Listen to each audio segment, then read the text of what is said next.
চৈত্র মাসে শিবের ব্রত কেন করা হয় চলুন জেনে নিই। 1 নম্বর হচ্ছে ঋতু পরিবর্তন সময়। চৈত্র মাস হলো বসন্তের শেষ আর গ্রীষ্মের শুরু। এই সময় দেহ ও মনে অস্থিরতা বাড়ে, তাই ভগবান শিবের ব্রত মনকে শীতল ও স্থির রাখা। শিব নিজেই শান্তি ও স্থিরতার প্রতীক, তাই চৈত্র মাসে পুজো করা হয়।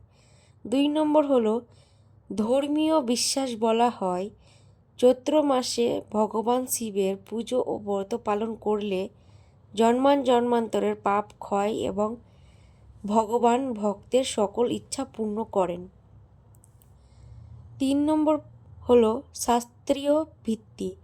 শিব পুরাণে উল্লেখ আছে যে চৈত্র মাসে শিব পূজা করলে ভক্ত মুক্তি লাভ করেন। বিশেষ করে চৈত্র মাসে সোমবারে শিব ব্রত করার বিশেষ মাহাত্ম্য আছে। 4 নম্বর হলো প্রকৃতির সাথে মিল। চৈত্র মাসে গরম বাড়তে শুরু করে, তাই ভক্তরা শিবকে ঠান্ডা জলের অভিষেক করে বেলপাতা, ধুতুরা, দুধ, দই দিয়ে পূজা করেন। বিশ্বাস করা হয় এতে ভগবান শিব সন্তুষ্ট হন।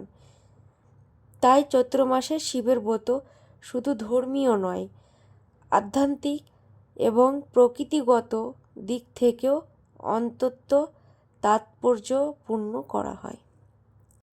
তো আরও তথ্য জানার জন্য চ্যানেলটিকে সাবস্ক্রাইব করে রাখুন এবং ভিডিওটি ভালো লাগলে লাইক, কমেন্ট, শেয়ার করে দেবেন। চ্যানেলটি সাবস্ক্রাইব করবেন।